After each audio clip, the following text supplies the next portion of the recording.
Good evening, Rob. How are you doing? I'm doing well, Francis. Thanks for having me. Thanks for inviting me. All that good stuff. I'm doing well. Absolutely. Thank you so much for being so gracious and meeting me online, I suppose, and donating a couple of hours of your valuable time. I'm assuming to just chime in and talk everything vegan and finance and how they are intertwined. How are you doing? How's your Sunday going? Happy to do good. Sunday. It's Sunday night here where I live. It's about 8:00, and it was a nice day. It was a beach day. I live in a beach town, so it was a nice little beach day here. Weather was great and nice and relaxing. Good. So what better way to end the day than to talk about finance? Absolutely, yeah. It's actually 8:00 where I am. I don't know if you know, I'm in Puerto Rico right now. All right, cool. That's where I'm calling home for the time being. So I'm very excited you can join me, man. I'm hoping a couple of people can join. I'm going to go ahead and ping somebody in. Feel free to do that as well on your end. Just pinged Justin. I'm sure he's around somewhere. A couple of people chiming in on WhatsApp. Yep. Let's see. Am I doing Clubhouse? Yes, I am. Here we go. Hey, Pao. Happy to see you. Welcome. A couple of faces. I'll give you a couple of minutes to go ahead and chime in. For all intents and purposes, and full disclosure, we are actually live streaming on YouTube. This is Vegan YouTubers After All. Thank you so much for being here tonight. The topic of discussion is going to be vegan finance. I'm actually joined now by Justin as well. Justin, what's going on, man? Unmute yourself. Say hello. Hello, Francis. Hello, Rob.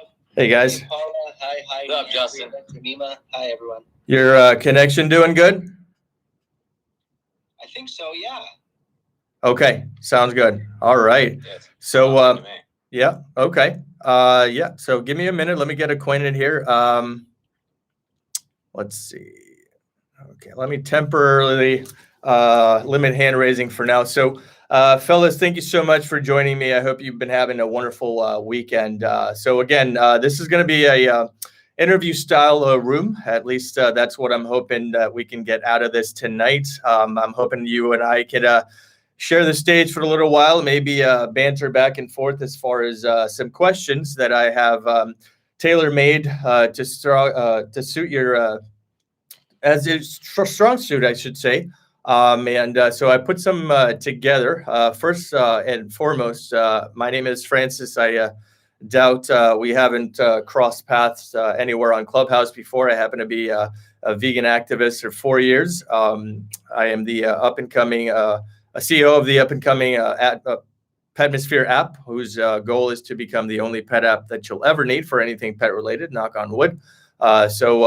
Slowly but steadily, we're getting up there. So I want to take this opportunity to have you sort of, Rob and Justin, introduce yourselves. Definitely one of the rules of this Clubhouse room is to grow, right? So if you guys have vegan YouTube channels of your own or constantly create content for this community, please shoot yourself out and go ahead. Rob, stage is all yours. Thank you, Francis. So my name is Rob. I am, for the sake of this discussion, if we're going to talk about finance, I am a senior vice president of wealth management with UBS. UBS is one of the largest banks in the world. We manage about $3 trillion globally. I've been with the company for 11 years. And then prior to joining UBS, I was with Merrill Lynch for 9 years. I am located in Rhode Island, which I don't know if everyone's from the U.S. here or U.S. territories. Small state, northeastern part of the country, basically between New York and Boston. And then I am also on the board of directors of Farm Sanctuary, which is one of the largest farm animal rights organizations in the world. So I guess that's a little bit about me, and I am done speaking. Okay. All right, Justin, take it away, man. Thank you so much, Francis. Good morning, good afternoon, good evening, wherever you all are on this beautiful earth of ours. Francis, thank you so much. The Vegan YouTubers Club is awesome. You're awesome. Thanks for putting together this space with the intention of growing it. Rob, you're awesome. You're so awesome. I mean, so modest, as all of you heard. Thank you. And so my name is Justin Manning. I'm in Canada, in beautiful British Columbia. I am not a registered investment advisor. In Canada, we have what are called mutual funds and individual stocks, just like mostly the rest of the world. And there's a license required to deal with mutual funds and to deal with stocks, and I don't have that license. I'm an insurance professional who's been vegan for 11 years, who is very interested in what it is when it comes to personal finance and how do vegans approach that. And so I'm so happy to be here and share this space with all of you. Thank you, Francis. Absolutely.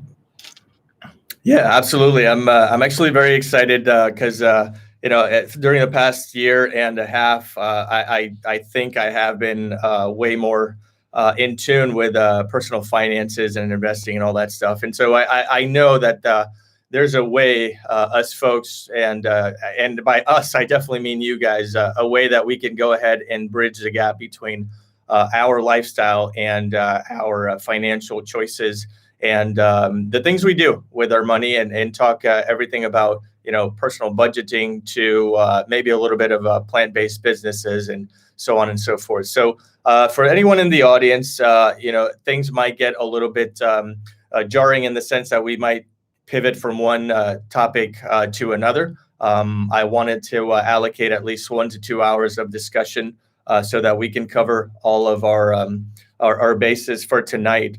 So having said that, you have taken the liberty of stating your titles and basically how you're involved with the financial world. So I do apologize. I do appreciate, I'm sorry, to have you guys on here today. So let's kick things off. I'm sure that we're going to tie veganism and finance together, but let's go ahead and use maybe this opportunity to start things off with sort of like an icebreaker question. And I would like for you each to maybe chime in every opportunity that you get. So every question that I ask is obviously for both of you. So Rob, let's go ahead and start with you, and then Justin, you'll sequentially have your turn, of course. Let me ask you this, guys. Does money buy happiness? Yeah, it's a tough one. I guess it depends how you define happiness. I guess you can say that money can certainly make things less stressful. I think happiness is a broad term, and probably each person would define it differently. But I think being sound financially can certainly afford you some comfort, can maybe take one thing out of your life that you don't necessarily have to worry about. And I think it's certainly important for people to be financially responsible and to save and to make good financial decisions. Like I said, it's some people can be happy living a far more modest lifestyle than others, but I do think money can be very stressful, can cause a lot of sleepless nights, and I think if you're financially sound, and that can be defined and calculated in a lot of different ways, but if you have the income that can certainly sustain the lifestyle that you like, then I think that brings a level of happiness or security, or like I said, just less stress. I don't think you need to have a ton of money to be happy. I don't think that by any means, but I think it certainly can make you feel comfortable and secure if you don't have to worry about it. So this is Rob, and I'm done speaking. Yeah, totally. This is Justin speaking. My answer is yes, but it's not that simple. It's money plus health equals freedom, and freedom generally equals happiness. So we're fortunate, right? In terms of our self-awareness, to understand how good we have it. And so health and money generally equal happiness for folks. And folks like us, probably, who are taking out some of their time to be here with us, are going to share that happiness, right? Or share that freedom in whatever way that ends up being for them. So yes, I think money does equal happiness, but that comes later. I'm Justin, I'm done. Yeah, I definitely agree with both of you fellas. So maybe to chime in and answer my own question, I think that there are different definitions of happiness. There are different, what I meant to say was there are different types of happiness, right? We all know that unfortunately, you can't pay your power bill with hugs. So, having electricity in your home is definitely one thing that'll make you happy. I unfortunately live on an island right now, and I think Justin mentioned he's in Canada, Rob's in Rhode Island, and I'm in Puerto Rico, and so our electrical grid right now is not the greatest. So power goes out in and out, seemingly weekly. So I'm at the mercy of that, and so yeah, am I happy when I don't have electricity? Absolutely not. Then again, there are a lot of things that I think it's safe to say that money cannot buy. Friendship, love of another individual, your partner, whoever that may end up being. So, yeah, I know I definitely understand the freedom aspect. I also like to think that money sometimes could actually be a measure of success, depending on whether or not you actually use that as a metric. I think it was Tony Robbins who said that, success to me is doing whatever I want, whenever I want, with whomever I want, however many times I want, where I want. So I think that's one thing to see it. I'm sure you guys are familiar with Robert Kiyosaki, another excellent financial advisor and planner. He probably gave one of my favorite definitions of money and whether or not it's tied to happiness. And he said that although money may not entirely buy happiness, the lack of money can actually cause unhappiness. And I think that's something that on some level, I think we can all agree on. So that's definitely an excellent way to kick things off. And again, to quickly reset the room, you're now tuning into Vegan YouTubers. This is a platform that I created right here on Clubhouse so that I could join forces with fellow content creators and literal vegan YouTubers. So again, if you are ever on stage, one of the rules is to definitely shout yourself out. Let us know where we can find you. So the purpose of this is to grow. So I appreciate the answers there, Rob and Justin's great way to kick things off. In case you're interested, we're live on YouTube as well. The link is right here on my Clubhouse bio. Anyway, let's keep things moving. Let's speak about geographics, right? We touched base on the fact that Canada and Rhode Island are in the house right now. Fellas, how do you see the vegan movement in your neck of the woods as we currently stand? Yeah, it's a 2019 stat, I believe, and it was that 850,000 self-identified vegans are in Canada, and that was specific to vegan. Definitely not blurring the lines between vegan and vegetarian. So I don't know how many vegetarians, but a couple of years ago, 850,000 in Canada, and it's only growing. We bumped shoulders with somebody, right? And we've been vegan for like 10 years. And they're like, oh, hey, did you see that? Like Game Changers? Like, I love how inclusive it's becoming. It's growing rapidly. There's a lot to the movement. There's a lot to the language in the movement. But specifically for where I'm from, has been a rush in IPOs, publicly traded companies, for mostly everybody here to invest in. A lot of those have started, of course, as you could imagine, on what's called the Canadian Securities Exchange. And not everybody with their way of investing, whether that's through their bank, through their private banker, online with some help, or DIY do-it-yourself. It's never been easier to invest in companies that you believe in, and rate specifically Canada is massive, right? I'm in British Columbia, and there's a part of British Columbia that breaks off into an island called Vancouver Island, and we have our capital there, which is Victoria. And in British Columbia, I think in the last, I want to say 6 months or so, 5 companies have IPO'd or are going to. In fact, there's one tomorrow, and this movement is very organic, and it's just showing there's a lot of money out there and a lot of stories and narratives in the vegan space that can get pushed to IPO status, because it wasn't 2 years ago that these folks were doing the smallest, dinkiest farmers markets. And then look at them now. So geographically, the landscape is great for us here in Canada, particularly in BC, where a lot of these companies are popping off from. So I'm Justin. I'm done. Yeah, man, that's actually great to hear. I did visit your neck of the woods for my 31st birthday. I was there for a little over maybe 3 to 4 days. I was completely enamored with the landscape. Everything's so clean. The air is so crisp. The people were so great, and a lot of vegan options. I vividly recall meat over in Gastown. That was just an amazing place. Canada is doing a lot of great things, and I'm happy that things are looking up in your neck of the woods. I appreciate that. Over to you, Rob. Yeah, sure. Justin, you've had a lot more IPOs and plant-based IPOs in Canada than the U.S. We basically had Beyond Meat and Oatley, which I'm sure we'll talk about later tonight. But yeah, I mean, the state that I live, Rhode Island, we have bomb vegan options. I mean, we have vegan options everywhere. We're very close to New York, which obviously I would say New York and Los Angeles are kind of the, on each coast are kind of the vegan, havens, here in the United States. And we're not too far from New York.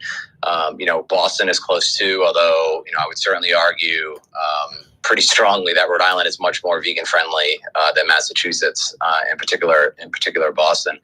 But yeah, like everywhere else, I mean, I don't think we're more unique than anywhere else. I mean, obviously the movement is growing. You see commercials all the time about it. Impossible has been running big ad campaigns. On our TVs here in the U.S., it's just growing. And I don't think we're any more unique where I live than anywhere else. I mean, it's just.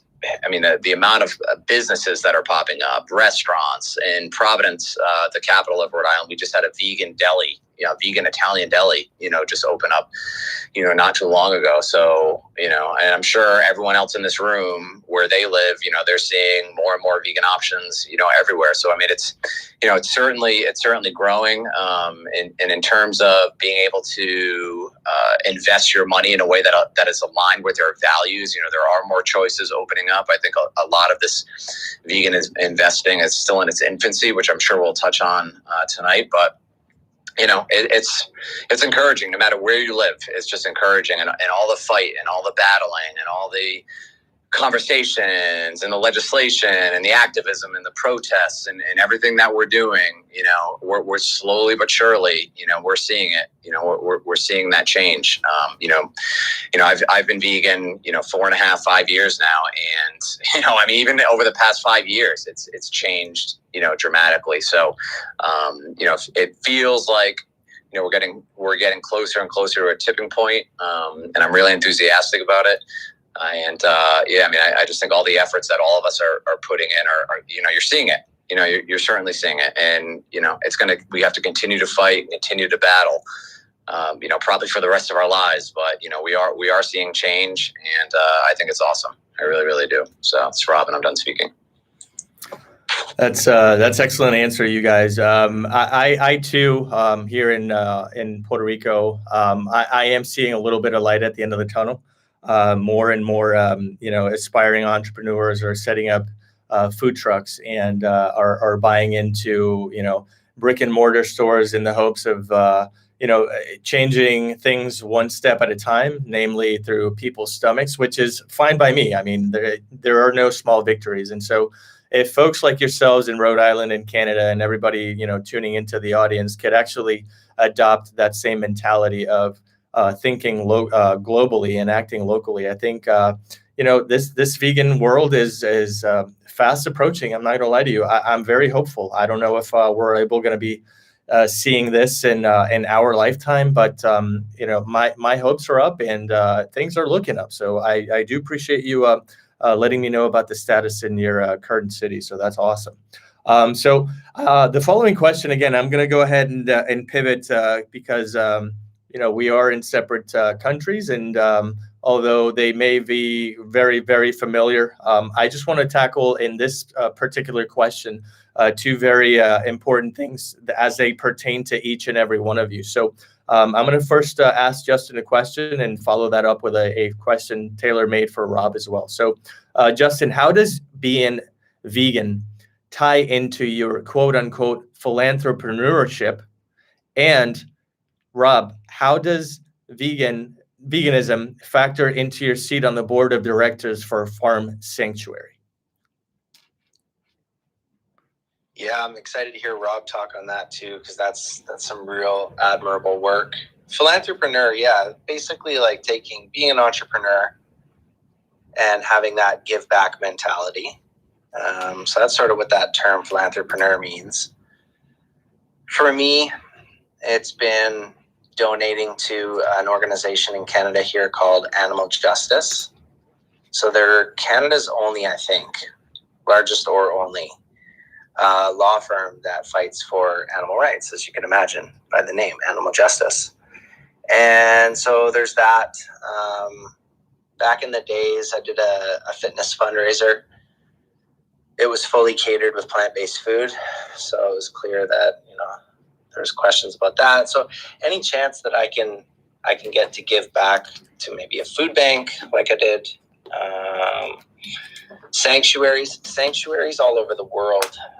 If we could really band together and really invest and give back to those, that's what I hope on the horizon, some big change that I see. But yeah, any chance that I can use my ability, which is relationships and sales, to provide revenue for my business, and of course support businesses that need cash for lawyer fees or supplies, or giving back to people who are hungry, or whatever it is. So that's what philanthrepreneur means to me. And there's a lot of them out there. And the more people that you surround yourself with that are going to give first and give often, the better off you're going to be. I know it might seem ironic for personal finance to think that giving back is going to get you more, but it definitely does. So I'm Justin, and I'm finished. Go ahead, Rob. Yeah. So, Francis, the question to me, if you could repeat it. Absolutely. Yeah. Yeah. Okay. That'd be great. So I just wanted to. I was veganistically curious as to how being an actual vegan factors into your seat of the board of directors at Farm Sanctuary with Gene and Company. Good. Yeah. Well, first and foremost, I don't think I would be on the board if I wasn't vegan. All of our board members are certainly vegan, and all of our board members want to end, animal agriculture, which, is basically, if you go to our website, farmsanctuary.org, our mission is to end, animal agriculture. So, being vegan and, is everything. I mean, it's certainly everything for Farm Sanctuary. But I mean, we want to see a vegan world, So, I joked if I was not vegan, I would certainly probably I would not be on the board of directors. And in Gene, it's I basically, when I first met Gene before I was on the board, I was a donor, to Farm Sanctuary, and that's kind of how my relationship with Farm Sanctuary began. Was that once I decided to go vegan, I had always been involved in companion animal rescue. I'd been involved in companion animal rescue for years, and was donating to organizations who do that. I was on the board of directors of a companion animal organization. And then once I decided to go vegan, I didn't know anything about sanctuaries. I really didn't know anything about animal rights organizations, but I knew that I wanted to contribute to an organization that was making, some serious change. And then I came across, Farm Sanctuary, which is one of the biggest, started donating to that organization. And then over the years started to develop, relationships with people within the organization, and just some of the things I was working on my own kind of caught Farm Sanctuary's eye. Long story short, I joined the board in August of 2020. So, and it's an unbelievable honor.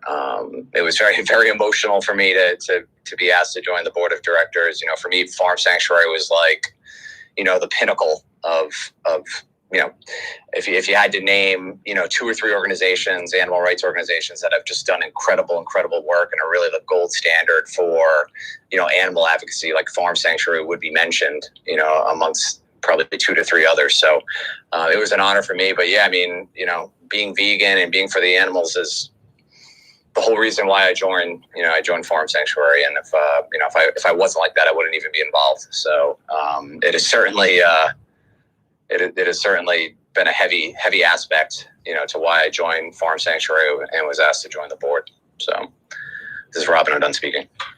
Absolutely, yeah. So I do apologize, Rob. Now that I look at it, my question may have come off as a little vague, so my apologies. That's on me. I guess what I meant to ask is how does your financial background factor in? I think I meant to write Gotcha.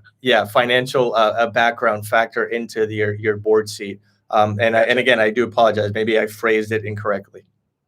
No, I got it. No, that's fine.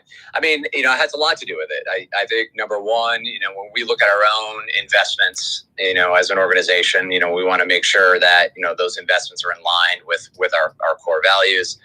A lot of, kind of the trick to any of these organizations, Farm Sanctuary, we're 100%, donor funded, as many other, organizations are.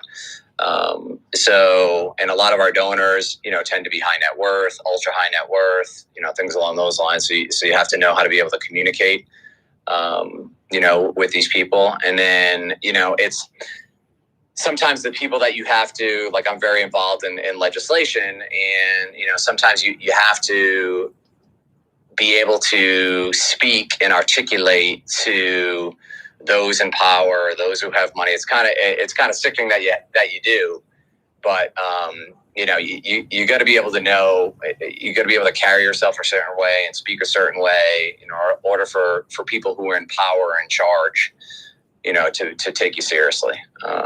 So I think what I've been doing now for over 20 years has certainly helped me, and I think it's helped Farm Sanctuary as an organization as well, which is great. So hopefully that better answers your question. Oh yeah, absolutely. Yeah, that's again, that's on me. I should have phrased it better. So yeah, definitely.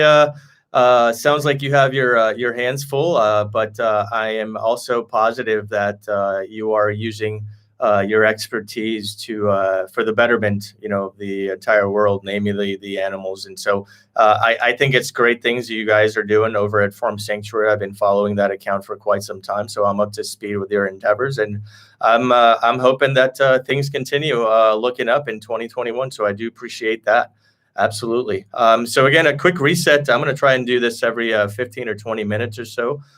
You are tuning into Vegan YouTubers, a vegan YouTuber platform, content creator platform. I'm joined by Rob and Justin, both in the financial field, asking all sorts of questions relating to finance and how we can sort of tie it into our very compassionate lifestyles. So thank you so much for tuning in. Again, this is an interview style room for a little bit, and then I will happily open up the floor for all of you folks in the audience. So I'm hoping that you're taking notes and maybe asking some follow-up questions. I'm sure Rob and Justin would love to hear from you, okay? So having said that, let's keep things moving. Being vegan has raised my awareness in many facets of my life, including money. In your opinion, gentlemen, are vegan clients, and if you have any, of course, are they more aware financially than perhaps non-vegan clients? In other words, what I'm asking is, does being vegan have an effect on people's personal finances? Again, from experience, if possible. I'll take that, Justin. I guess the answer, no. I don't think being vegan or non-vegan has anything to do with your acumen in terms of finances. I find my vegan clients are certainly more discerning and more aware when they are investing money, as far as how they want their money invested, the types of companies they want to invest in, the types of companies they don't want to invest in. I would say they're certainly more particular. And deservedly so. My own portfolio is 100%, cruelty free. I don't invest in any companies that exploit animals in any particular way. So I would say, that just because you're vegan doesn't make you any more or any less financially intelligent. I just think, from my own personal experience with the vegan clients that I had, they're just more discerning and more specific in how they'd like to invest in general. So, yeah, that's probably about it. So this is Rob, and I am done speaking. Yeah, bingo, spot on. I'd say, Francis, the answer to the question is no. Everybody's journey towards financial literacy is different, and it's not taught. We all know it's not taught the way that it should be. So financial literacy, acumen, as Rob mentioned, I'd say no, vegan or not. You know, the financial literacy piece escapes most people. That's why these rooms are so important, is to have these conversations. These rooms, Facebook rooms, professionals around you. That's why those rooms and those conversations are so important, because financial literacy is not rocket science. So once you have a couple good conversations and you get yourself started, you wish you started way long ago, right? So the answer is no. Vegan or not vegan, I think financial literacy is needs to be improved, you know, across the globe. I'm Justin. I'm done. Okay.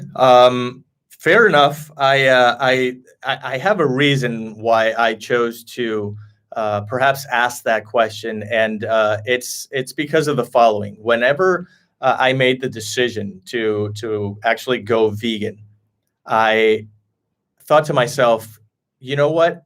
If I've been lied to about what I should be putting in on my plate and you know, ingesting, what else have I been lied to? What else have I had people keep from me? And so I started questioning not just the food on my plate and what I was dining, but I started questioning how my government acts around me. I started questioning what vital information might be being hidden from me. And money was definitely no stranger to that discussion. I wholeheartedly believe that my personal, and again, the reason why I asked this in this fashion is because I wanted you guys to speak from experience. So this is me sort of chiming in and doing that right back. I think that my awareness for my personal finances grew exponentially. It wasn't until my early to mid 30s that I started looking into, you know, the stock markets and reading up on Roth IRAs and 401ks and becoming fiscally responsible. I started, you know, budgeting a little bit better. It's not that I became frugal or anything like that. I was just very mindful of how I, as an individual, veganism aside, of course, became a lot more conscious and aware of how I would invest my money, what to buy, when to buy it, why I should buy it, so on and so forth. So again, it's okay. The answer to your question is a no. It's I'm not stranger to have people on the other side of the fence, but as it pertains to me, I think it did actually, as a result of my veganism, because it sort of trickled into a chain reaction, right? I made the decision to go vegan, and then I started questioning how I had been leading my life up until that point, and a lot of things changed. So maybe it's like you know, throwing a rock in the pond. Things you skip and it starts making waves and changes in other aspects of your life. So kudos to you guys. I definitely understand your answer. So that was definitely something I wanted to discuss with you guys. Did you want to add anything by any chance before we continue? No, I mean, I know what you're saying, though. I mean, I don't blame you for having that attitude, because, you know, when you go vegan, for many people, it's like you have this like crazy awakening about all these different aspects of life and society. And, you know, I've become, you know, much more into and much more aware of social justice causes and environmental causes and things along those lines, you know. And I work on Wall Street, so it's not that Wall Street is the most ethical and transparent industry in the world. So I certainly understand that. You know, you questioning, you know, everything, because I certainly did. But, you know, at the end of the day, you know, we still need savings. You know, if we ever want to retire, we have to have some fun basket of money to be able to retire on. You know, so we certainly question, as vegans, we certainly question the system and question society, but we're still operating within the confines of the system. You know, for lack of a better phrasing, that doesn't sound necessarily reassuring, operating within the confines of the system. But, there's only so much, at the end of the day, you still need money. You still need money to be able to live and function. So you can certainly cast a skeptical eye on many things, but you still, unfortunately, you still need money to buy food. You still need money to have shelter and a home, So, but I totally 100 million%, know what you mean. It's like when you go vegan, you have this like awakening and you're like, holy crap, like what else are they lying to me about? So I totally feel you on that. So I don't think what you just said is so outlandish, because I think many of us, feel the same way. Justin, go ahead. Yeah, and in that specific sense of being hyper aware of stock choices, definitely does not equal personal finance, right? Personal finance, financial planning, it's not overly complicated. Like I said, just got to start. You'd wish you started a long time ago. But there's bits to it, and bits take time. So you're absolutely right.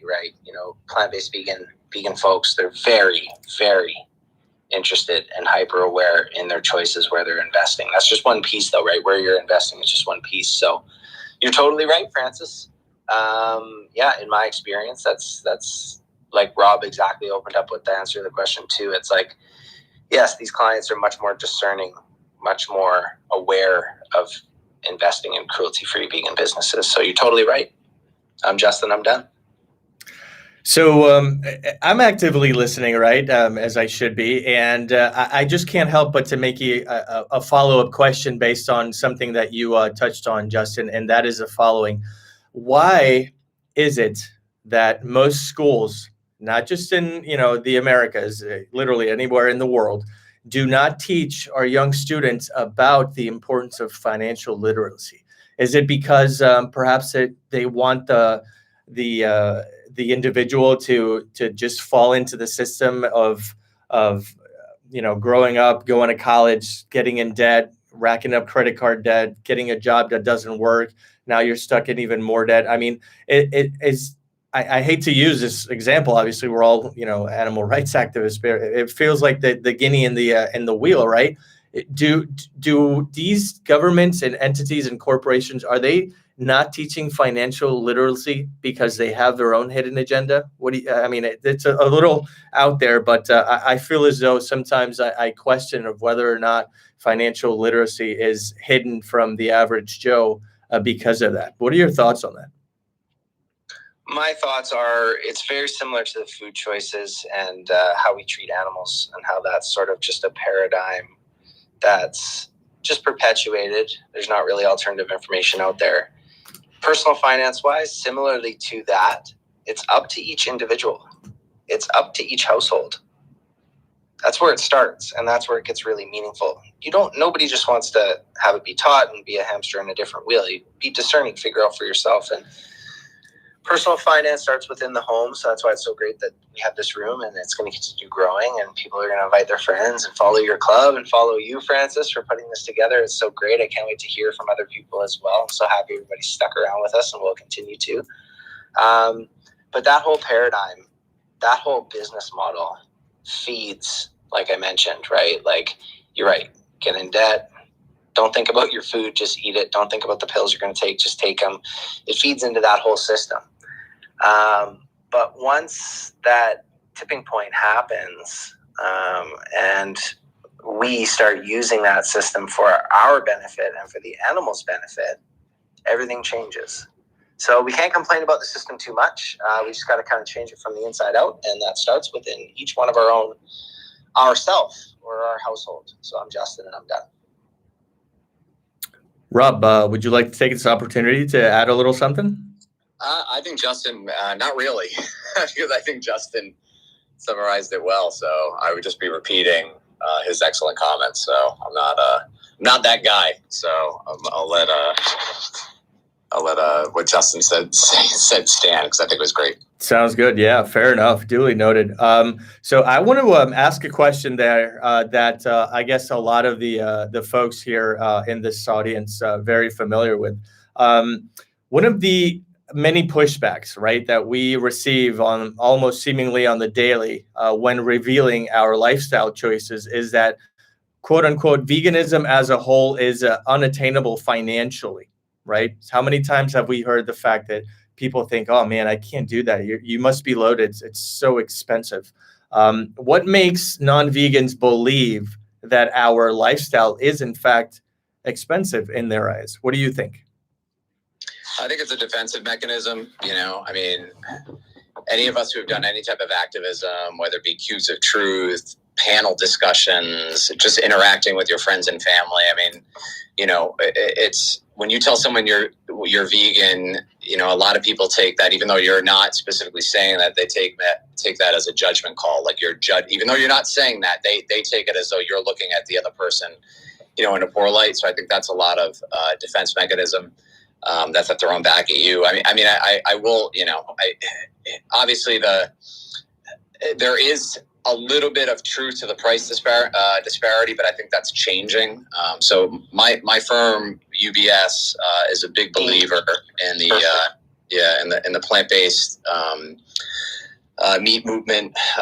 We publish white papers, and we should get into this a little bit because I think the audience would be really interested in hearing this. UBS talks about plant-based meat all the time, just all the time. Once a week, once every 2 weeks, we're putting out papers on it and all this stuff, which is really unbelievable to see this massive firm come out and tout the importance of the industry. But in all of our surveys and our research that we do on the sector, there's really two areas that people who are survey responders say are there resistance to plant-based meat, all protein, things like that. Number one is always taste. Number two is always price. Really, survey after survey, you see that taste and price, and obviously taste is improving, and so is price. Obviously we all want to be whole food plant-based, and if you can be like, oh, well, if you buy a can of beans, it's only $1. Have you ever bought an apple before, or a banana? But unfortunately, our society, especially in the United States, is addicted to processed foods, right? So you have to create these processed foods that people can use instead. So you have the Beyonds, the Gardeins, the Impossibles, and all that stuff, right? That stuff is still a little bit more expensive than the actual animal product, but that's changing, right?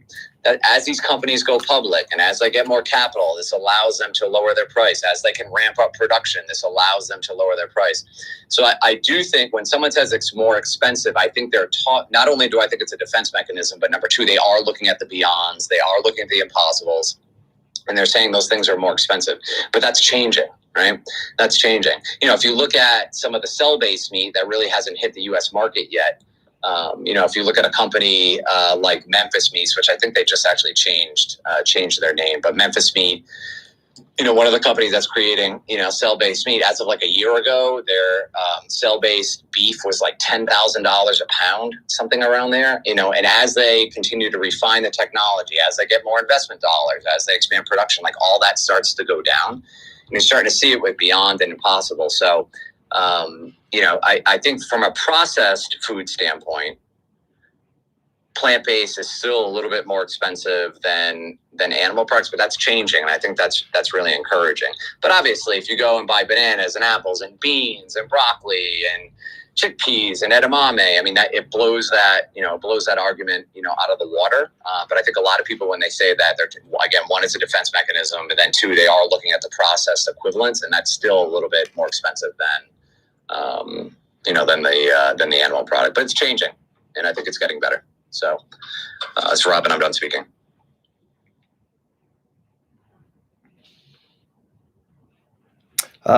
Justin, yeah. Wait a second. I'm a little lost here. Justin, you there? Yes, I am. Can you repeat the question, Francis? Yeah, absolutely. Not a problem. So again, one of the many pushbacks that as animal rights activists we have when it comes to, I suppose, projecting or as they say, promoting our vegan agenda, right, is the fact that they believe that our lifestyle is unattainable financially. In other words, they believe that being vegan is something that's very expensive. What do you say to that, and why do you think they think that? Yeah. Okay, great. I remember the question now. Thank you so much. Yeah, no, you just say, oh, you're right. You could never afford it. What was I thinking? No, I'm just kidding.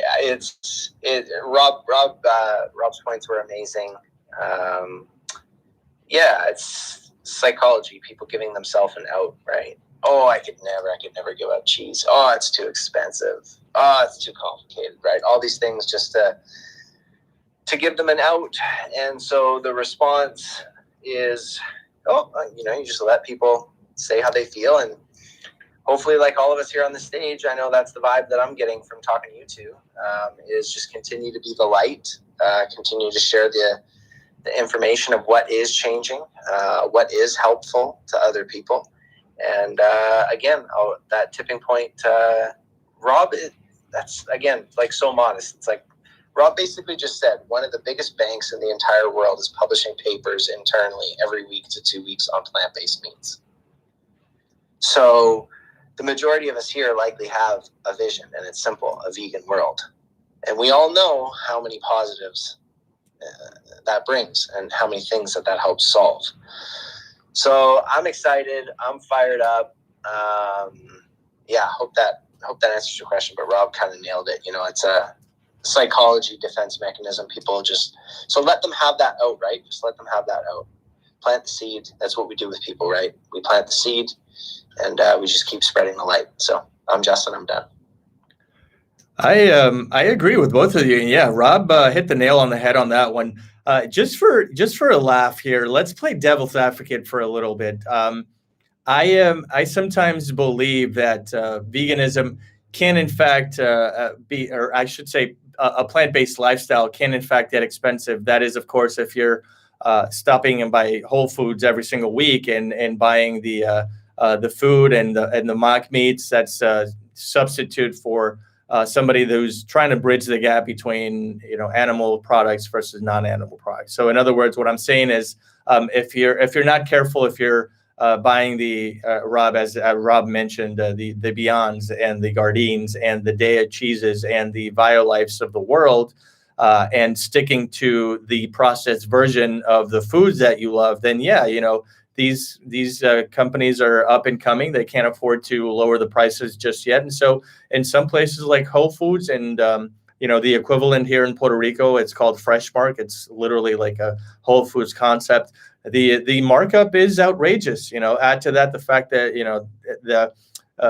the money that it's needed to actually import all of this good stuff that I like to buy from time to time, can get, in fact, a little bit expensive. Like, for example, I'll go in there and buy a 4-pack of the Beyond Meats, throw in a little sliced Daiya cheese and this and that. Next thing you know, I'm walking out with one recyclable bag and I'm dropping $50. And so if you're not careful, again, playing devil's advocate here, it could get pricey, but then again, we're probably vegans of a couple of years under our belt, and so we know better, and we choose the Whole Foods plant-based lifestyle. I've been myself trying to adopt that entirely. Sometimes I cave and I do buy my my burgers here and there, but no, I definitely agree with you guys. I just wanted to see where your viewpoint on the matter was. So I do appreciate that.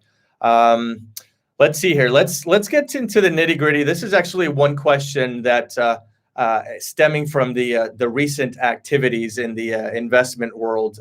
I wanted to pick your brain as far as Oatley specifically. You guys know it as the widely recognized oat company. A lot of you in the audience probably know that as well. They just launched their IPO last month, and I was very happy to pick up a couple of shares myself. I would love to know if you guys did. Beyond Meat did the same thing less than a year and a half ago. What does, Rob and Justin, what does this mean for the vegan movement? And what is the next plant-based business for which you think we should be on the lookout? Ooh, well, again, I'll take this. And for those who might not have been in the room, I'm not a registered investment advisor. So I'm just like you, likely interested in this conversation and happy to have it. Oatley started in 94. So it's almost one of those like, oh yeah, your good old 20-year overnight success. So Oatley started in '94, and they just IPO'd. And part of their strategy was getting big money, influencer money, that type of thing is. So yeah, that's massive. What comes along with Oatleys or Beyonds is a lot of like FOMO, and people are classic fear of missing out. Like, oh, I missed it. Like, I got to look for the next thing. It's like, no. Just like if you believe in it, you've done your due diligence, and you'd like to invest in it, chances are, if you zoom out over the long term, it'll be likely a good decision, right? So that's one thing that I want to say first is I don't want anybody to feel FOMO about investing, but due diligence is really, really important, of course. And again, the second part of your question of like what's next. I mean, the company IPOing on the Canadian Securities Exchange tomorrow. Funny enough, their ticker is MILK, MILK, and they're cashew, dairy-free. Their mission is to revolutionize dairy by making it basically not exist. So there's so much activity, 2 resources. For those of you who use Facebook, there's a couple groups that are good. And you can ask these types of questions, right? Real time with text in a community of people that are, just like you. One of them is called Plant-Based Stock Investors. The other one is called Vegan Investing Club. Those are two cool places for anybody on Facebook to join that group and ask questions like this. So in terms of what's next for something that massive, oh golly, I can't answer that. I don't know. I'm Justin. I'm done. Thanks, Justin. Yeah, I just want to say between, Oatley and Beyond, what's most important about them is that it shows investors that money can be made in this sector, and that will only help everything that we're doing. If investors care about making money, right, and if we can show and use Oatley as an example, as a success story, we can use Beyond Meat as a success story. I think Impossible is probably, in my opinion, Impossible will probably be next, as far here in the United States, as far as what company goes public next. I would probably say it would be Impossible, but you're showing investors, you're showing these major banks like UBS that money can be made in the sector, that there are investment opportunities for clients. And when you show that, and the more money that gets poured in it only helps. It opens doors, right? It's why you see these big meat producers, like Tyson and Cargill and JBS and other food conglomerates like Nestle and Coca-Cola coming out with all these plant-based lines, right? Because they're seeing a demand there, from consumers. Obviously, when we see Tyson come out with a plant-based line, it makes you want to throw up. But at the same time, it is, if you can kind of take off that, the pure vegan vibes for a second, it is encouraging, and it's showing, and the fact that we have Beyond, which was a very, very, very successful IPO. Oatley's IPO was good too. You're showing major investors that they can make money in this space, right? And that's only going to help. And for me, those two, the Beyond IPO and how successful Beyond Meat has been so monumental, for the sector, for the movement. I just can't overstate that. I mean, it's just what Beyond did was amazing. And it's a stock that has done very, very well. And it's Beyond really is the reason why UBS has been so positive on the plant-based sector. UBS estimates that the sector is going to grow in revenue 30% compounded, year over year through 2026. I mean, that's major. That's major. So that's incredibly important for the movement. It's going to start to open other investment opportunities. More plant-based companies will go public. More plant-based companies will get more money. They'll be able to expand, lower their prices, distribute globally, nationally, all those good things. So what Oatley and Beyond did is remarkable, for the movement in general and for investors. So it's Robin, I'm done speaking. Yeah, I once again, shocker. I agree with you folks. companies sharing the spotlight with giants such as Tyson are definitely a sign of good things to come. And the more you talk, Rob, and this is, I guess, a comical relief here, the more you spoke about Beyond, the more regretful I was of sharing of selling my shares. I definitely wish I had held on to those a little bit longer, but that's the way the cookie crumbled. But yeah, I mean, I'm excited. I did hear about Impossible Foods, teetering on the idea of going public as well. So if that happens, you can rest assured I will be looking into that as well. IPO monitoring for plant-based businesses is something that I've been on the lookout for. I want to say ever since I actually became vegan, because I was very interested in the business aspect of this movement. So thank you guys for sharing that. Again, a quick reset. I'm having a lot of fun with you guys. I am joined by Rob and Justin. They are in the financial field, fellow vegans and activists in their own right. This is the Vegan YouTubers. I am taking the opportunity to invite you, if you are new in the room, feel free to hit that green house right next to the title and be made aware of everything and every room that we are setting up. I'm thinking about doing this every Sunday night, to wind down on the weekend and banter back and forth with some amazing people like everyone here with me tonight. So let's go ahead and keep this moving. And full disclosure, I'm live on YouTube right now, so feel free to, if you have a question, since I haven't raised hands yet, feel free to do that, and I might actually ask your question live on the room. Okay. So having said that, let's go ahead and continue. My next question, gentlemen, specifically it tailored for Justin. Justin, I see that your Instagram bio, and again, if you haven't followed Rob and Justin on social media, please take this opportunity to do that right now. Justin, I see that your Instagram bio has the words extended health benefits. Can you give us an insight as to what that means? Yeah, so I'm an insurance professional and I work with Canadian businesses, small, medium, and large. So Canada's healthcare is amazing.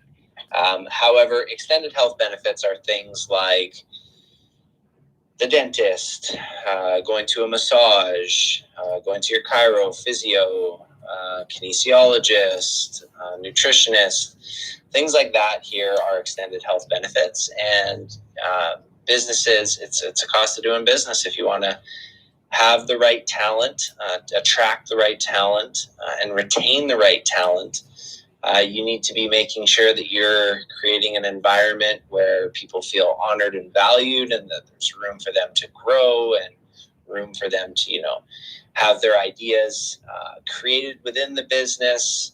You have to make sure you're offering them, of course, competitive wages. Another part of extended health benefits is retirement accounts. So to your point earlier about like when vegans realize like what's what and they start questioning, that's a place a lot of people go, is their group retirement account at work, and they want to figure out like, where is my registered retirement savings plan?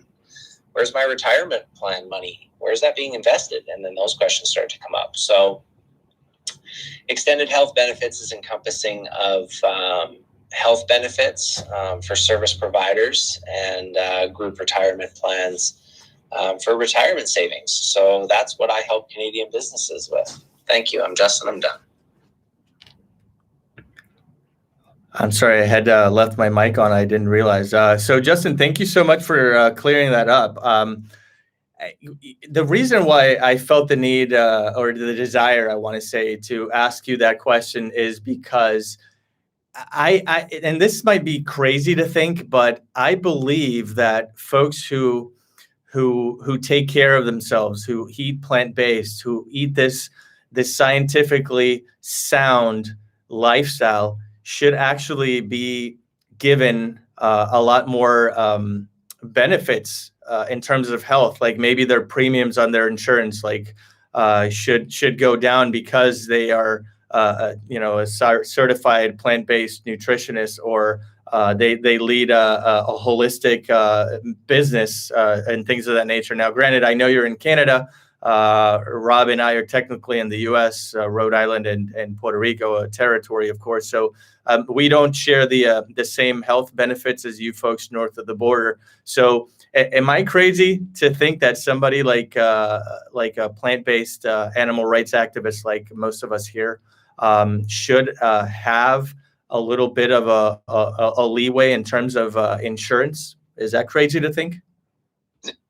No, that's not crazy at all. I mean, there are pooled plans where you're pooled with other companies to kind of have better rates when it comes to insurance over the long term and keeping those low. And that's one side. But then as well, too, and I keep forgetting Puerto Rico's in the States. Shows how much I travel. But there's a company out of the U.S. It's called Health IQ. And I believe that they're an insurance company and they do provide rates. I can't recall if they've gone as far as into plant-based vegan, but definitely lower rates for a healthier life, which only makes sense. And there's another company known by John Hancock across the U.S. or Manulife. They've partnered with a company called the Vitality Group, and again, it's not specific to plant-based vegan, but it is insurance that does come with a healthy rewards plan.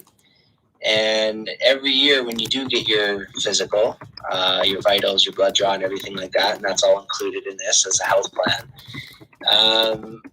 If you are leading a healthy lifestyle based on activity and biomarkers and things, yes, your rates actually go down. So no, you're not crazy. That kind of stuff is already here. And I think how much we're in the infancy with vegan investing, I think, vegan inside healthcare is the next wave. So you're not crazy at all, Francis. I'm Justin and I'm done. Yeah, these things sort of make too much sense to ignore, honestly. Rob, would you like to add, or do you want to go ahead and continue? Yeah, we can move on. I mean, I know my company healthcare plan, asks what our diet consists of, and I know we do get a break if we do not consume. There's not a vegan thing, but if you say you don't eat meat, I know you get a break on your healthcare costs, which is good. Okay. Well, good. I'm happy that you kids don't think I'm crazy for thinking, and I'm actually happy that's how we process. So, it just, I guess, it begs the question: if these companies do give you a little leeway in terms of your rates and your premiums and sort of that, doesn't that give you sort of like a feeling that it's a telltale sign that they are aware that these foods contribute to deterioration of your health? 100%. So it's based on mortality tables and morbidity tables. So a mortality table is death data over a long time. And it's telling, just like all data. And the mortality is, injury or illness, not necessarily dying. The morbidity, I should say. We've all heard comorbidities probably more in the last 2 years than ever. Things that, overweight, comorbidity for heart disease or whatever it might be, right? So that's exactly why these companies, look at all the big companies, big buildings, banks, insurance companies. They understand. They have the data, and that's exactly what it is. These companies are realizing where they can basically save money and moving their business model to fit that. So there's a lot of swings, a lot of changes, and it brings me up to, I asked a question on LinkedIn this past week, and it was yes, no, or I don't know. Or the options, yes, no, I don't know. And the question was, do you think food choices contribute to cancer? 90% of people said yes. A few people said no. And some people said, I don't know. So at the end of the day, I tell you that because we all thought one thing at one point. So we can't judge people too much. But the money, to Rob's point, is moving in all these industries at a very high level, and it's because of the data. People are knowing where they can save money and make money. I'm Justin. I'm done. That's a wonderful add-on. Yeah. In layman's terms, I guess that's all I can contribute. the numbers don't lie. And that's definitely, I'm sure, that what you mean by data. Yeah, the numbers do not lie. So I appreciate that answer. Thank you both. Justin, I single-handedly ask you a question. I want to do the same thing with Robert here. Robert, I did a little digging, and I found something that was very insightful. I'd want you to share with the audience that is tuning in with us tonight. You have put forth testimony against the cruel and inhumane practice of foie gras. Do you happen to have a ballpark figure of how much money is made at the expense of ducks and geese? And has that industry taken a financial hit since you came forth in your neck of the woods? Yeah, I mean, globally, the foie gras industry does about 1.2 billion, according to the last figures that I saw, per year. Globally, and yeah, we're Farm Sanctuary. We're trying to get it, the sale and import of it banned in Rhode Island. I mean, the industry is certainly on the downswing because it's being banned in many different places. In the United States, it's already been banned in New York City and California. It's been banned in multiple countries around the world. Post Brexit, Great Britain is about to do the same. So yeah, I mean, it's certainly an industry that's that is certainly being attacked by activists, and there seems to be universal agreement that in my opinion, it's the cruelest animal product on earth. Like I can't think of something that's more cruel. It's all cruel, but foie gras is so egregious and so disgusting that even politicians are appalled by it. And it's something we're working on here. So yeah, it's certainly it's still, restaurants can still serve it here in my state, but it's looking like that's soon going to be outlawed, which is great. But yeah, I mean, globally, the foie gras industry is about 1.2 billion, but it's certainly on the decline because there's efforts in many, many different places to ban it. So, hopefully that all those efforts are successful. It's Rob, I'm done speaking. Yeah, that would be great. I would love to be, like many of us here, be able to give you credit as far as putting an end to that cruel and unjust practice. And just for the reference, if you could dive a little deeper as to what it actually is for those who here in the audience who may not be too familiar with the term. Yeah, I mean, this certainly isn't financial related, but I mean, foie gras it's the only animal product on earth where disease is deliberately induced in an animal. It's the force feeding of a duck or a goose. More often than not, a duck, where the duck is force fed through a long metal pipe. I'm gonna bum everyone out who's gonna want to throw themselves through a window after I'm done talking, but it causes the overfeeding is so immense that the duck's body cannot process it. It causes their liver to grow about 10 times his or her normal size, and then foie gras itself is actually that diseased liver that is then served as a luxury food item at high end French restaurants. So like I said, it's the only animal product on earth where a disease is intentionally created in an animal. It's very sad, very disgusting, and it makes you question humanity for sure. So, not to bum everybody out. So I'm sorry, everybody. It's all good, Rob. It's just it's so stupid. It's so stupid. So let's there's quite the shift happening. Rob just keeps proving more and more and more that activism. We all need to take up our own form of activism. Rob's really great at it, and as are you, Francis. So this is so great so far. I'm looking forward to seeing all these friendly faces come up. Absolutely, yeah. I was just thinking about doing that right now, and I want to sort of close with my very own personal line of questioning here, and going back to the broad spectrum.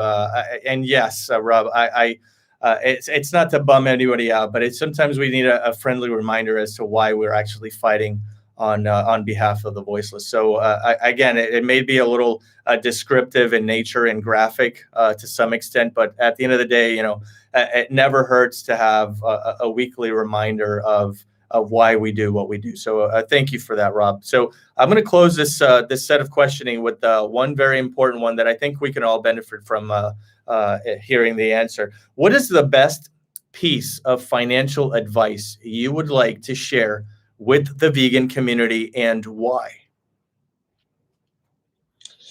I'll jump in first. I mean, for me, it's if and some people may have turned in to hear maybe how to invest money, in a vegan way.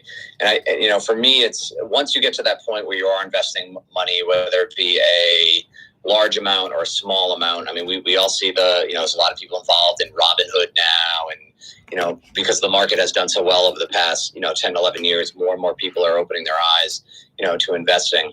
And it's, for me, I could never invest my money in a way that supports any company that exploits animals. And there's some really good resources out there for people. So, the first resource I wanted to share is a website called crueltyfreeinvesting.org. So for anyone that does invest or is interested in investing, here in the United States, there's really only two plant-based companies that you can buy. You can buy Beyond Meat or you can buy Oatley, and that's it. Right? Those are the only two that are traded on the stock market right now that you can invest. But hey, maybe some people want to buy Apple or Facebook. These aren't endorsements of these stocks, just FYI. But if you are interested and you want to invest in a particular company and you want to know whether or not they exploit animals in any way, there's a great website, like I said, crueltyfreeinvesting.org. You can enter the ticker symbol, or you can enter the name of the company, and you can find out whether or not that company exploits animals in any way. So that's a great resource for people. There's also a new ETF, which is basically kind of like a mutual fund that came out. It's a vegan climate change ETF. The ticker is VEGN. You can check that out too. That is essentially a fund that does not invest in any companies that exploit animals as well. So there are ways and resources now. It takes a little bit of legwork, but not too bad, for you to invest in a cruelty-free type of way. And like I said, that website that I just gave you is a great resource that will allow you to really scan any company that you're interested in buying some shares of and see whether or not they exploit animals in any way. It's Robin O'Dunn speaking. Yes, crueltyfreeinvesting.org, I think. Amazing website. All the two resources that I like, Facebook, Plant-Based Stock Investors Group, Facebook, Vegan Investors, Vegan Investing Club. Those two are great resources. I'm big on a foundation. A lot of people want to talk about investing. For me, that kind of comes third. So my biggest advice is try and speak to a professional. A lot of professionals will speak to you and not charge you. A lot of them will speak to you, but they will charge you. Speak to a professional. I think that's really good advice. Write it down. Make sure you write it down. I'm not a lawyer. Rob's not a lawyer. Francis, you're not a lawyer. But someone's will, power of attorney, representation agreement has a foundational piece along with insurance. I think that's the foundation to somebody's financial health. Paying off debt would be some advice too. If you're investing and you're bringing in 15% returns, we just fell from everybody being really excited and thinking that triple digit returns was normal. So we're starting to get back to normal. But if you have a high interest debt, credit card of 30%, there's a couple strategies as it relates to debt to get comfortable and start to get confident in paying that off. But I guess that's my advice is try and really start your financial foundation on a strong foundation, and speaking to professionals who have your best interests in mind, finding those and other people like that around you who maybe know a little bit more than you and really want to see you win, I think is the best advice I could give. I'm Justin. I'm done. Excellent sound advice from you two gentlemen. Justin, that's actually something that I thought about tapping into tonight. The difference between a broker and a fiduciary, something that worth discussing. Maybe we can leave that for another room, but that's definitely sound advice. Yeah, I'm on crueltyfreeinvesting.org. Again, this is a wonderful looking website. And as far as the ticker is concerned, Rob, I just added it on my watch list as well. So definitely a great piece of advice. I appreciate you, gentlemen. So having said that, it's around 9:15 in my neck of the woods. Rob, I think you and I share the same time zone. We've been at it for a solid hour and 15 minutes. So with that said, I want to take this opportunity to start opening up the room here in a little bit and start opening up the room to anybody that wants to go ahead and maybe either chime in or ask some very specific questions to the gentleman accompanying me on stage right now. So feel free to do that. Again, just a quick reset of the room. We're live on YouTube. It's Francisco Alvarez TV. Feel free to ask questions there if you don't want to come up on stage. Admittedly, we have a little bit of a troll here. They're completely coming up with some heinous accusations and not providing the I want to say the peer-reviewed articles or wherever it is. But that's, comes with the territory. We're not strangers to trolls. So just a fair warning. Anyway, again, I want to open up the room here. I'm going to start maybe pinging in some people. And in case you want to go ahead and ask Rob and Justin a question here and there, feel free to do that right now. Is there any in particular, while that happens, gentlemen, that you definitely wanted to take the space to discuss?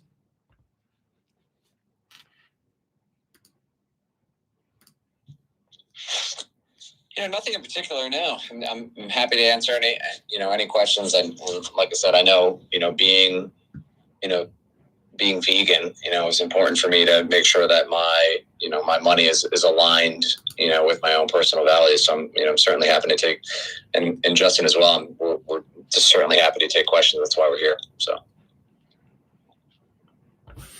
Yeah, absolutely. Let me see. Let's since we're actually, I'm very curious. I'm on this crueltyfreeinvesting.org website right now. How many times, and this is just, I suppose, sort of like more along the lines of a personal question. How many times have you come to the conclusion that you've been sponsoring a vegan or a cruelty-free company for years, only to realize you hadn't been aware you were doing that? Has that ever happened to you?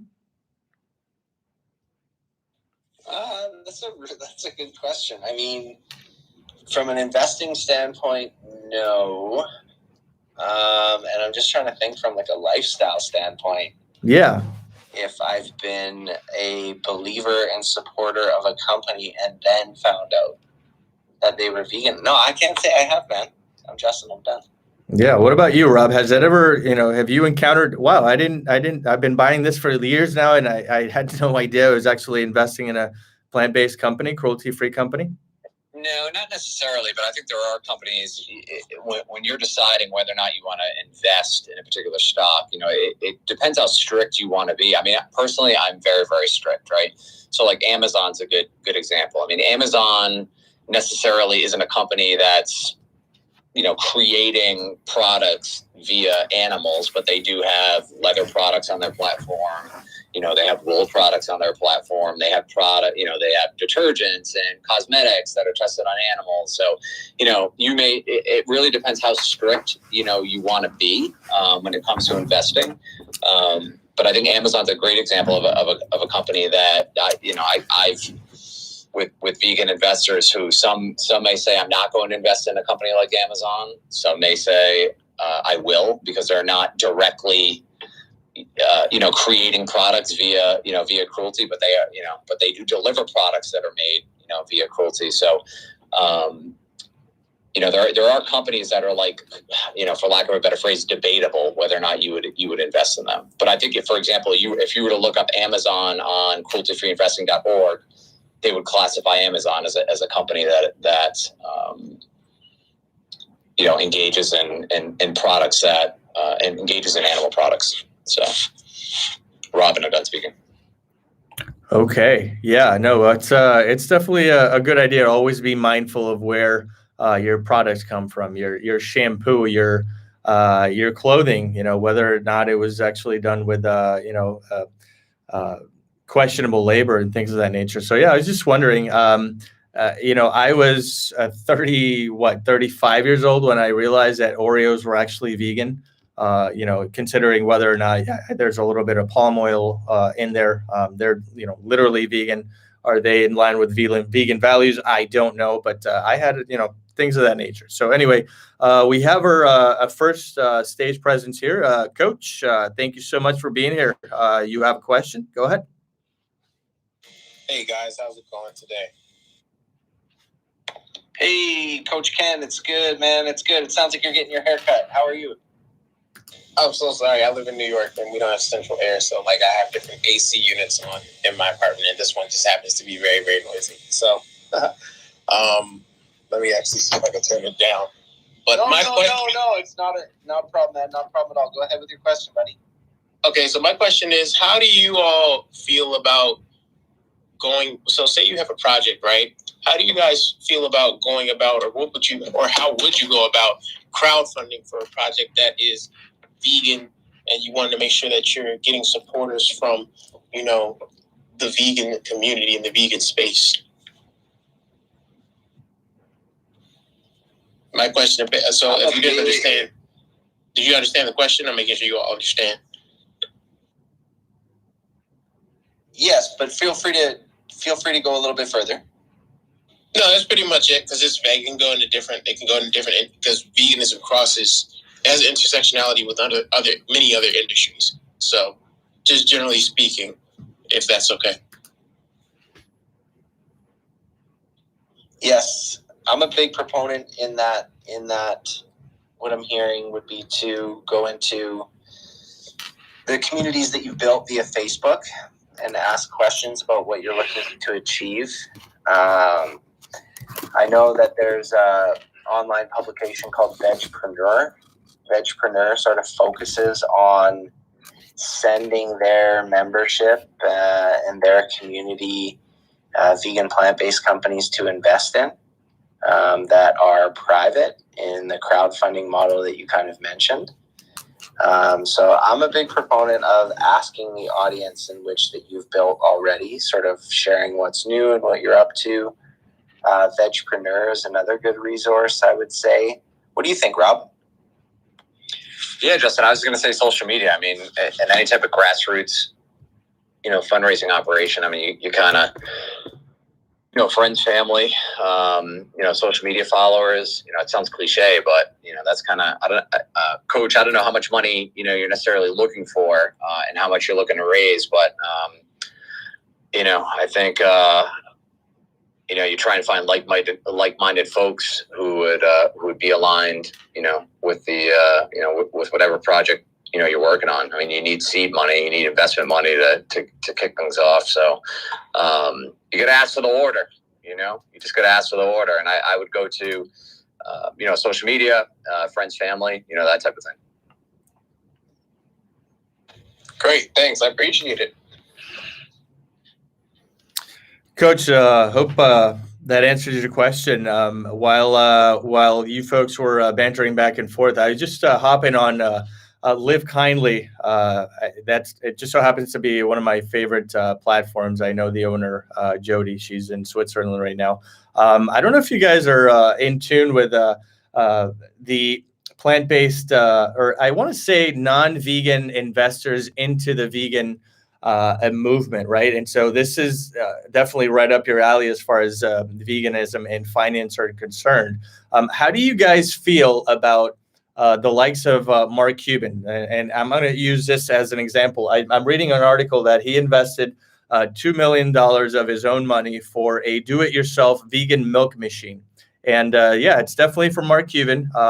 I haven't heard that he's been plant-based or even remotely flexitarian or anything like that. So how do you guys feel about investors of this caliber, of this, acknowledgement, investing in plant-based businesses when they themselves are not in line with the values they represent? Does that throw you off a little bit? Is that a little bit jarring? Are you all for it? What's your stance on that? I think it's great.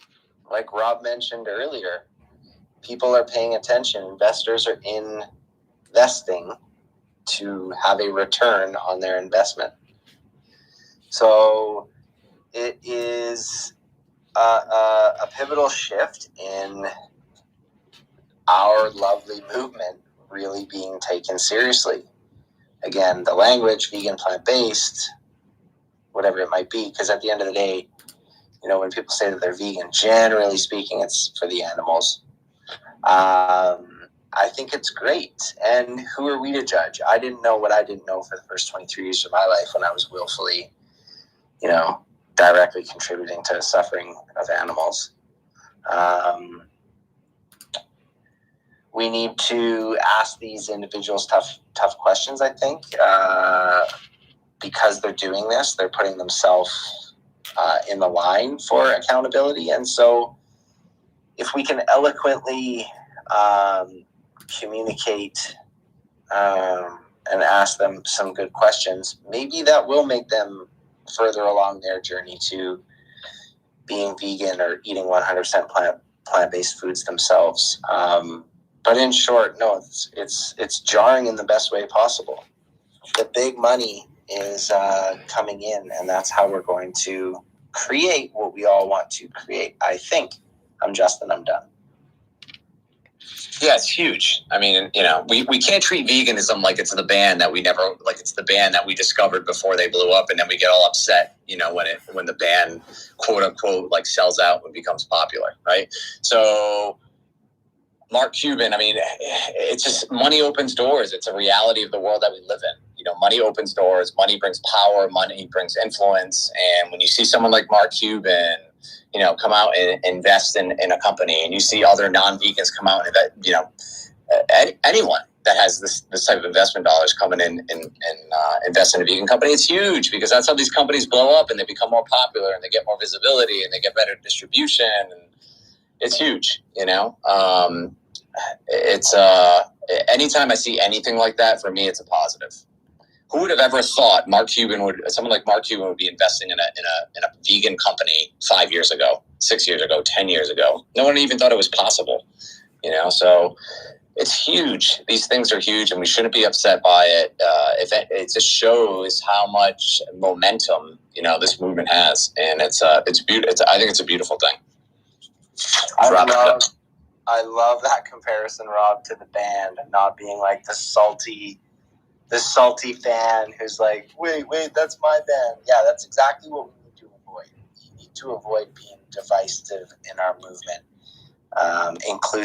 Moving towards inclusivity and collaboration and transparency. But again, holding people's feet to the fire and giving them kudos when it's deserved, but also asking tough questions to try and further those power stakes at that level of capital. So that's great. I could listen to Rob all night.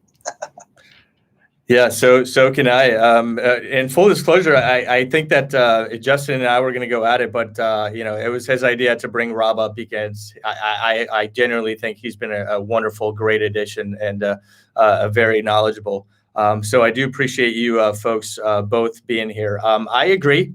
Just to, you know, throw in my 2 cents. I love the fact that it's a plant-based milk. I for one mirror Rob in the sense that I think that dairy is also one of the most cruel and devastating practices that need to be eradicated. And so if somebody along the lines of Mark Cuban comes in, sees this product on Shark Tank, which by the way is called New Milk, that's N as in Nicole, U as in Ulysses, and milk afterwards.com.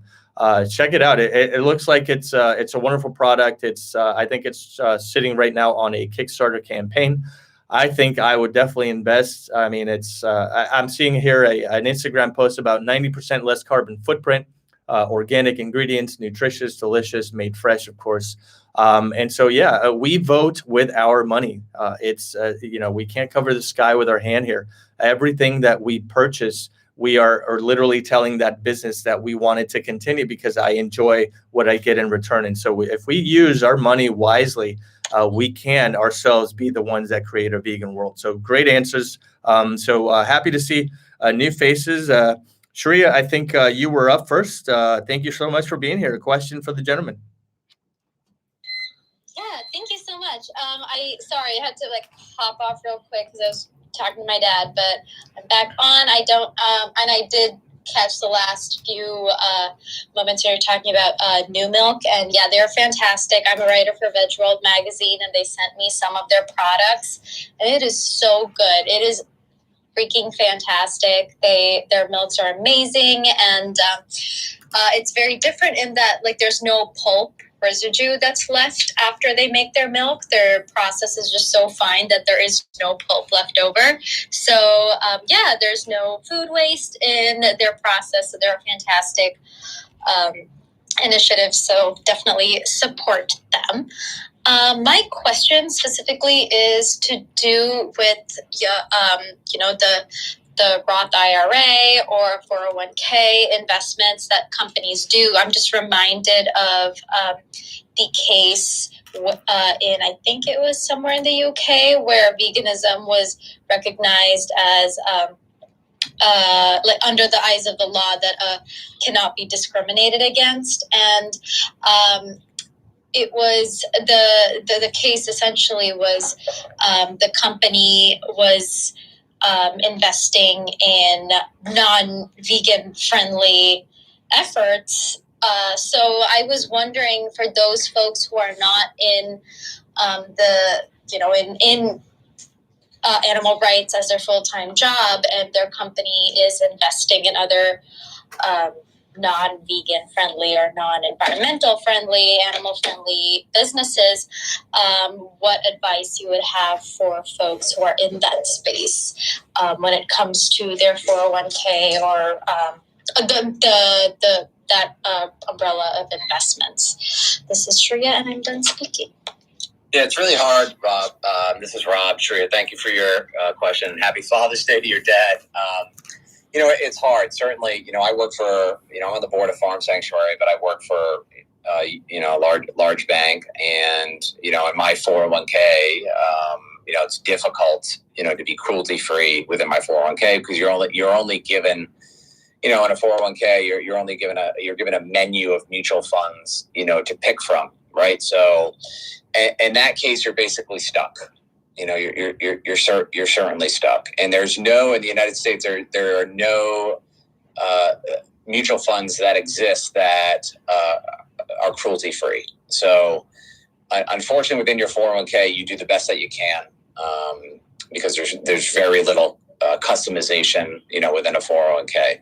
If a Roth IRA is certainly different, because a Roth IRA, not a Roth 401k, but a Roth IRA, you invest it on your own, right? You invest in it, whether it be at a local bank, an investment company like a UBS, a Merrill Lynch, a Fidelity, an E-Trade. Within that Roth IRA, you're taking your own money and you're putting it in there, and then you can be as cruelty free as you want. You can screen companies, you can invest in the Beyond Meats, you can invest in the Oatleys.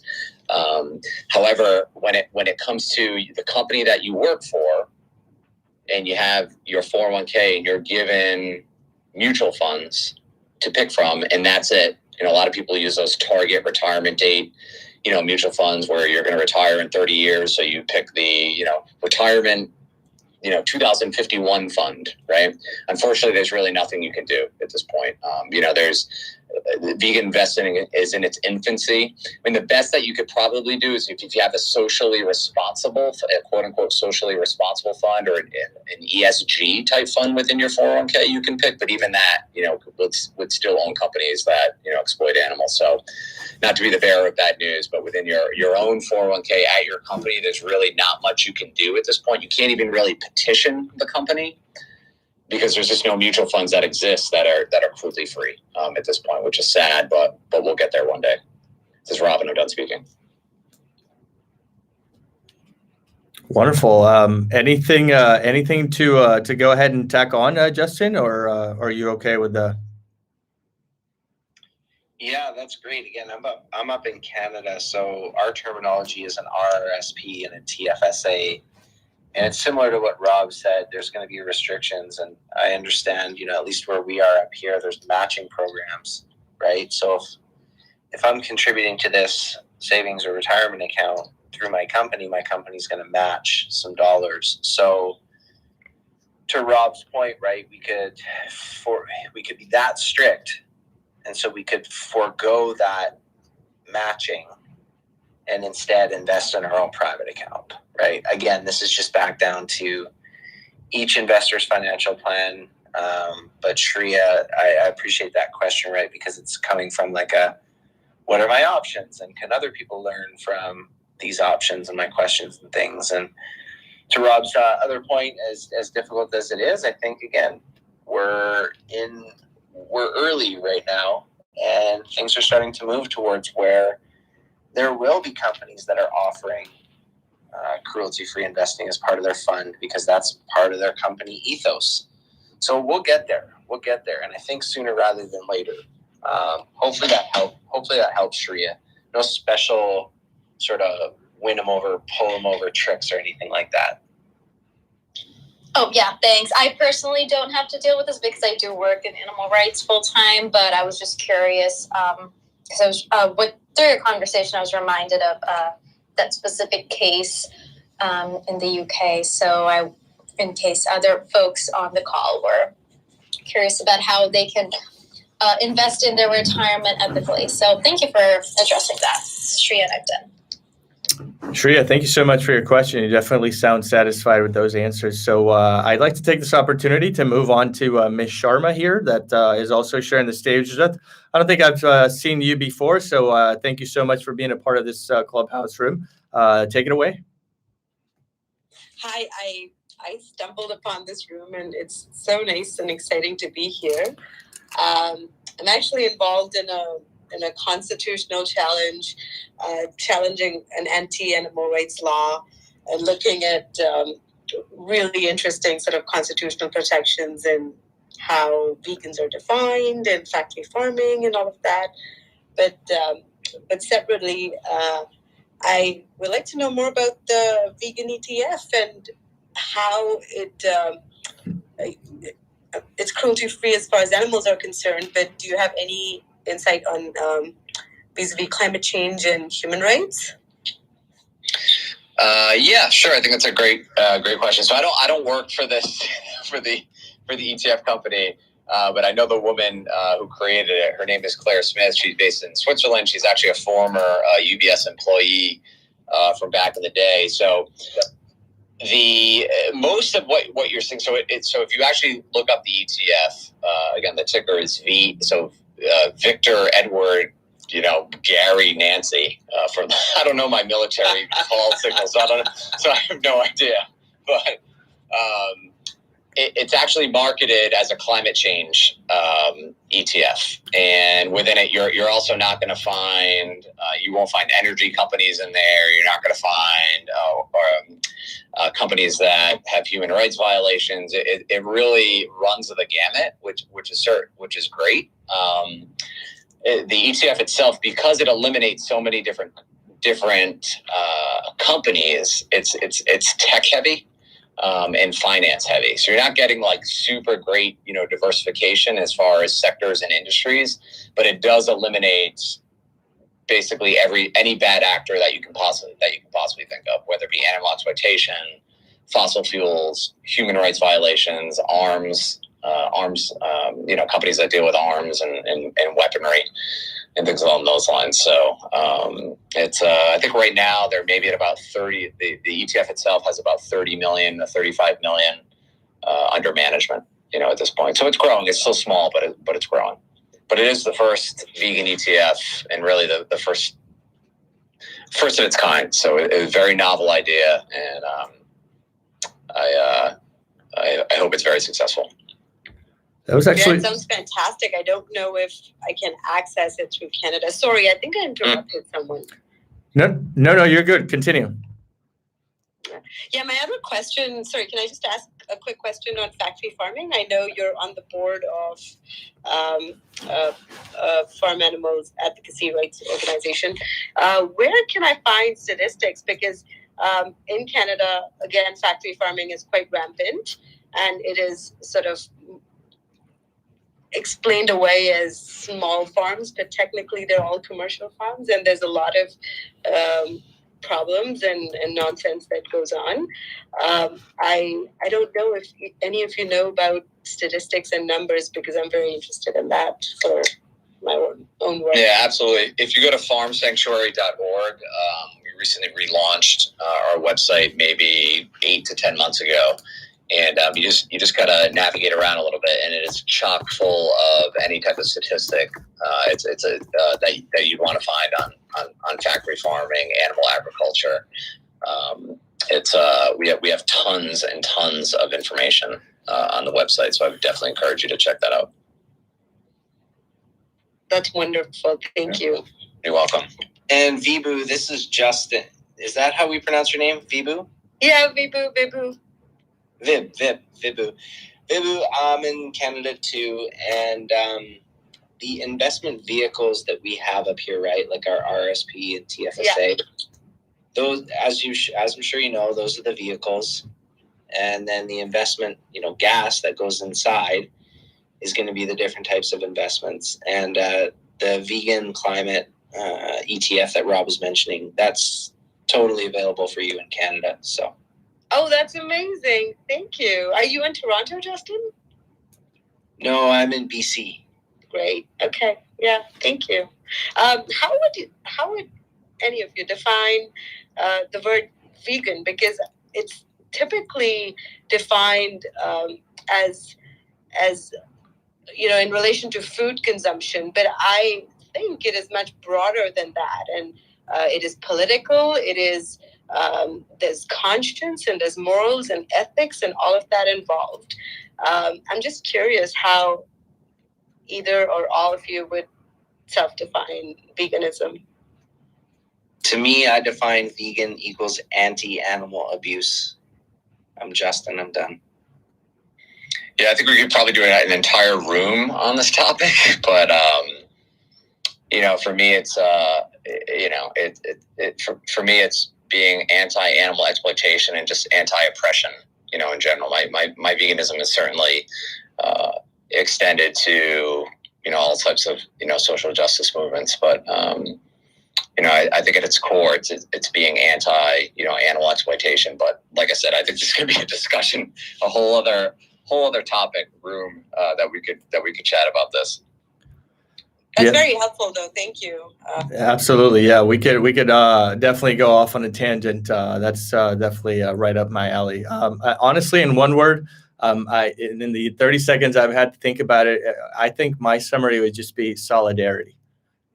Just because it's not my fight doesn't mean that I won't fight for you. I won't step up to the button. And yes, these folks are very knowledgeable in calling it anti-oppression and anti-animal exploitation. But yeah, maybe in one word to me, just solidarity. Just because I don't have gills, I don't have a beak, I don't have wings, I don't have a tail does not necessarily mean that I won't step up to bat for you. So having said that, definitely a topic worth discussing along the lines.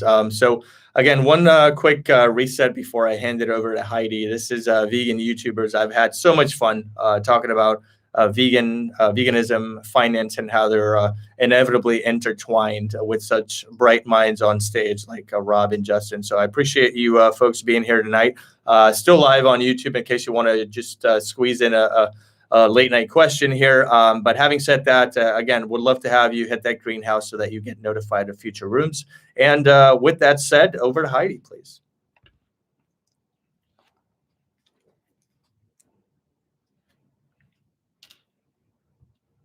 Heidi, you there? You with us? Just while Heidi speaks, I'm going to go off now, but one thought, it would be interesting to hear your thoughts at a later time, not today, but how can legal professionals support in the work you do? Because, of course, there's corporate law and constitutional law and human rights law and all of those, but understanding veganism and the movement and the information is helpful.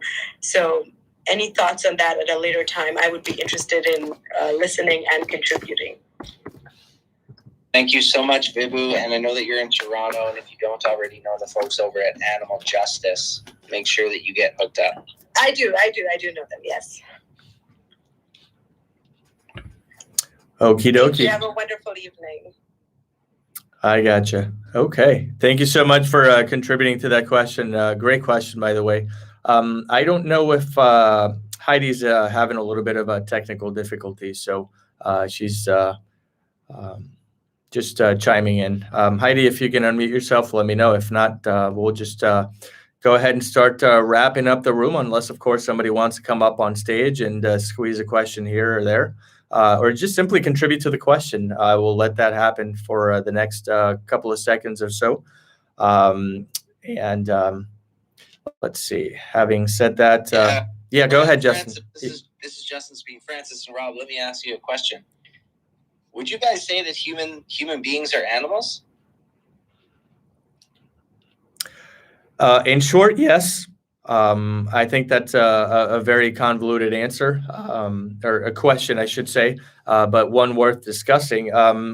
By definition, humans are mammals. We are, in fact, scientifically speaking, of the animal kingdom.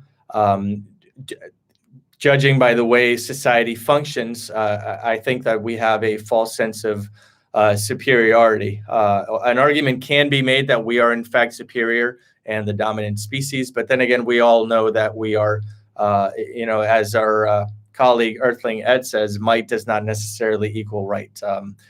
In short, humans are in fact animals, but we are here with them. They are not here for us. Rob, do you want to chime in? That's a tough act to follow, and I'm not. So that was really well said. I'll let you have that one. The reason I asked that question is because of the whole anti-animal abuse, anti-animal oppression. Absolutely, as a vegan, extends into human rights. So that's sort of why I asked that question, just to dovetail off of Vibhu. Oh, absolutely. Yeah, no, it's and again, that's one of the topics that I'm very well versed in, and we could go at it for another hour or so, but we have been here almost 2 now. And again, Heidi keeps popping in and out, so I do apologize, Heidi, if the internet is just not that great. Again, Rob, that's fair to say. Yes. And again, by definition, we are in fact animals.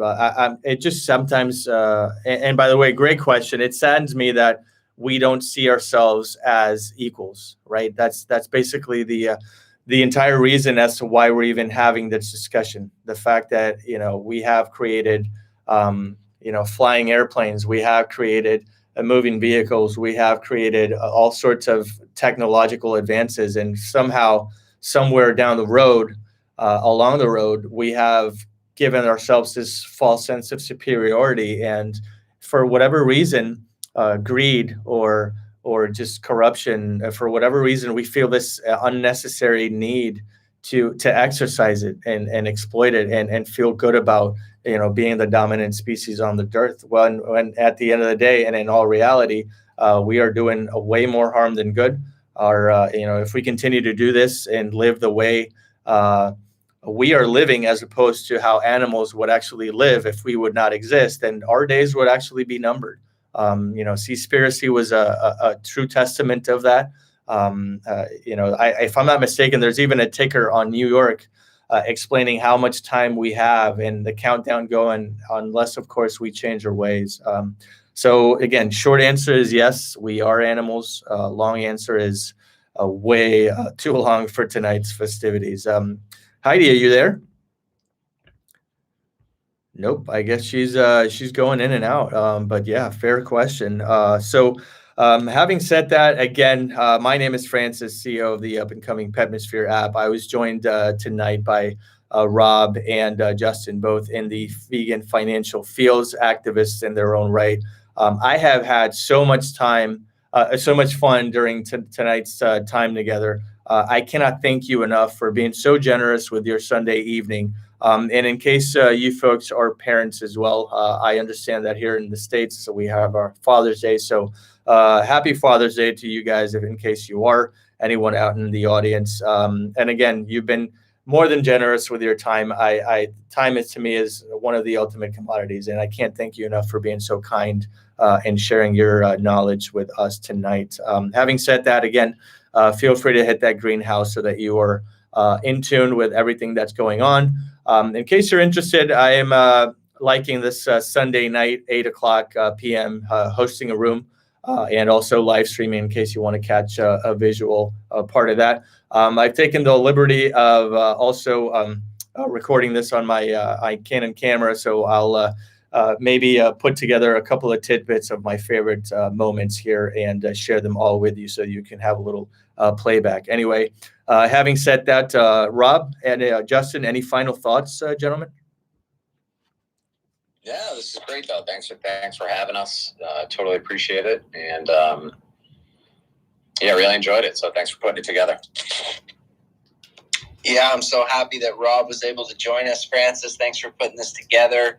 Wouldn't be the same without everybody listening. So thank you all for your time, and you can check out more about me on my website, which is my first and last name, justinmanning.com. Thank you, Francis. Absolutely, Rob. Where can we find you on generic social media, the Facebook, Twitter, Instagrams of the world? Yeah, I mean it's all in my profile here on Clubhouse. So feel free to connect with me on Instagram, LinkedIn. Happy to chat and have conversations outside of here. So yeah, all my info is in my bio. So appreciate it. Wonderful. Okay, guys. So for Rob and Justin, I am Francis. Thank you so much for being such a wonderful part of Vegan YouTubers. Again, hit that greenhouse. I will hopefully see you guys during the course of the week's festivities and definitely next Sunday night, 8 p.m. So mark your calendars. Stay tuned for the updates and have a great week, folks. Thank you so much.